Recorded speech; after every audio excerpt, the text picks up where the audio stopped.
A lot to get into with Michael Letts, law enforcement expert and CEO and founder of Invest USA. Hey, Michael, welcome back. Always a privilege to be with you, Andrea. We thank you for the opportunity. And you hit the nail on the head. We are definitely under siege in this country from all angles. Of course, we had just recently found out about a week ago that Cuba has cells now in the United States, and the Cuban government, which is on the verge of collapse, as you're very well aware, their economy is just in the tank ever since they can't seem to get Venezuelan oil for some reason. I guess we haven't been involved in that, but can't give Venezuelan oil to turn around and sell it at a surplus to China, and so they're have no income coming in, and that's why they have no power, and their country is collapsing. But interestingly, the Communist Party has issued out an edict to we intercepted its terrorist cells in the United States, its espionage cells as well, that should the communist government collapse, they're encouraging all their dissidents that are part of these groups to take to the streets and attack military bases. Boy, that's a bold move. Wow.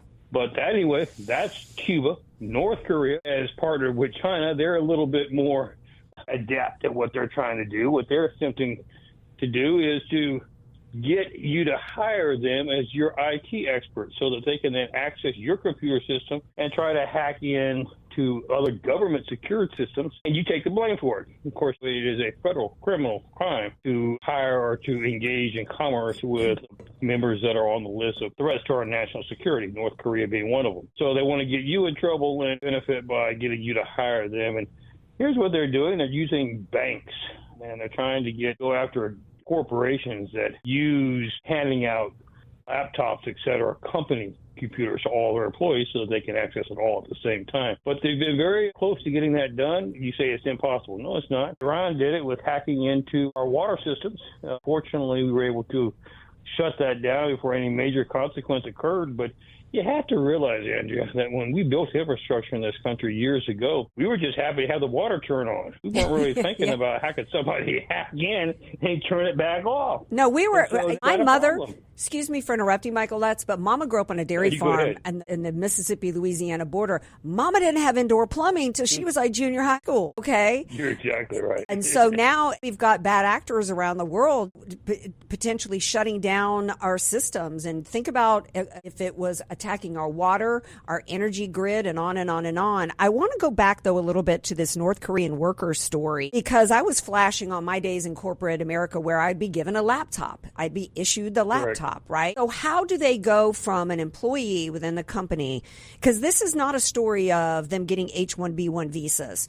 No, this is spying, basically. This is infiltration by the communist North Korean. So how does it work that somebody gets issued a laptop and then North Korean people get involved? Well, it's simple, because let's take your example. When you're issued that laptop, the reason you're issued that laptop is because you all work off of one main server, but there's different parties that do different things. And so if we can get into your laptop, we can get into that main server, and that gives us access to various activities, and you take the rap for it. You say, well, how does that happen? Folks, unfortunately nowadays with IT, because we have bought a line, and I'm going to call it just that from the previous administrations, that Americans are not very smart. You have to, if you want IT people, you got to go overseas, or you got to go to abroad and get India, Pakistan. We can just go down the list. Those are the people that need to run your ITs. Well, what have they done? They set up camps, they set up systems outside of America.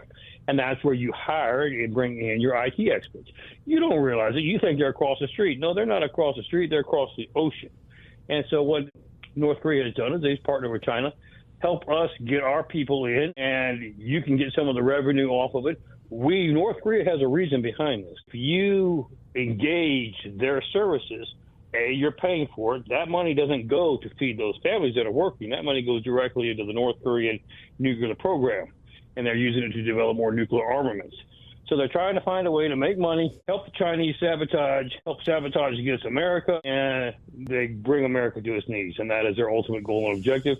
And here's the sad part about it, Andrea. They figured out the best way we can accomplish this objective is let's just tie in with all those that already live in America and hate America. Leftist liberals, terrorists, the cartels, etc. Boy, they've got as we said, we first started your interview today, you're under siege. This is not one or two people in America trying to figure out what to do to bring this country down. This is a full-scale war with full operations, and we better wake up and make sure that we're giving it our best to counter this and to defeat them, or we're going to be the ones defeated. It's so funny you should say that, because my good friend Cajun Troop on the stream said, wake up and smell the war. Who asked, well, there's been wars waging against us that we haven't bothered to engage in, let alone win. Iran has been waging war against us for 47 years. Trump's just the first person to try to do something about it. When it comes to all of this, what is the Department of War and our intelligence community doing to try to engage and fight back and win this? Well, here's the sad part about it, but I'm going to be honest with you. I've always done that with you on your show. We have a lot of people that are nefarious that have gotten into government positions, including in the Pentagon, okay? So we're trying to sort through those, let them surface. You got a little mole game. You've ever seen it before? The mole pops its head up and you smack it. That was Joe Kent. Like a Joe Kent? Like a Joe Kent. We're waiting for all these moles to pop up. They're popping up. Little things that are happening. Just a little side note here. There's a discussion now about a new vaccination for all the military. The problem is that vaccination has shown to be over 70% to be hazardous to the health. And so we're going to quickly find out who in the Pentagon wants to destroy our troops from within and push it, who wants to sound the alarm and make sure that we protect our brave men and women in uniform. Things like that. You'll see that going on. If you don't understand the overall picture, you're wondering, why did they do that? Or what's going on here? What's going on there? Add all the pieces together and you'll see a great picture of the puzzle.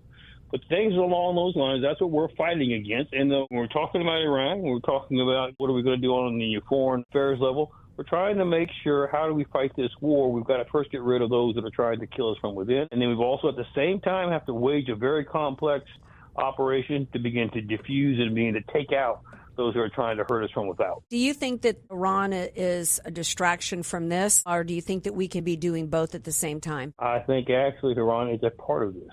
Okay. And I don't think we have any choice but to do both. I do encourage this, and we have a wonderful president. I think I feel about it, Andrea. But I tell the president that, look, I love compassion. America is the most compassionate country in the world. We're always there to help anybody, even whether they need it or not. But sometimes we have to do a compassion aside and not worry so much about collateral damage and get the job done. Hello, Hiroshima, Nagasaki, right? Exactly. This stage we're at in Iran, I think all of America realizes you can't believe a word they say. They're doing one thing and one thing alone. That's trying to destroy us. They could care less. I'm not talking about the Iranian people. I'm talking about the Iranian administration. Right. It is time to go ahead and finish the job, whatever the cost. I regret deeply if it hurts the Iranian people down the road for having to rebuild infrastructure. But we've got to protect not just America. We've got to protect the globe. We have to, and it's got to be America first. And what you need to understand is that the left has done a good job of indoctrinating people into thinking that America is an evil country. Anybody who comes here on a refugee program or whatever, they're not considered colonialist, but Americans are evil colonialist and they hate this country. This is the country that has provided the greatest amount of humanitarian food, money. We've been the world's military. If America goes down, so does the world go down. And with the American people, right? The American people need to wake up and realize that there was a reason why we saved the world by dropping those bombs in Nagasaki and Hiroshima. Sometimes you have to take extreme measures for the greater good. The left loves to talk about the greater good, Michael Letts. Well, if they would finish things off in Iran, it would be so much for the greater good of the world, because Iran is the epicenter of Islamic jihad against Western civilization, it's not exclusive to Iran. But when they have said that they want to wipe out Israel and the United States off the map, they mean it. And at the same time, though, we still have that movement that's already in this country that wants to wipe out us from within using Sharia. So there's this war that we're in has many fronts. It involves our infrastructure, from our water supplies to being infiltrated through our laptops and our IT, but it also involves the terrorist here, terrorist cells here, Iran. It's complicated. And meanwhile, most Americans are like, all I care about is what it cost me for a carton of eggs. Final thoughts. You're right. I love the way you put it. Let's look at it the way it's supposed to be. This is a war. We can win this war easily. We look at it from a military strategic standpoint, hit all fronts, and win. We have the ability to do that. Folks, stay united. We're going to win, but don't let the opposition tell you otherwise. Michael Letts from Invest USA, thank you so much for being here. It's always a joy to have you. People love having you on the show, and so hopefully you'll come back real soon. Look forward to it. God bless. God bless America. We appreciate you, Andrea. All right. Michael Letts, Invest USA.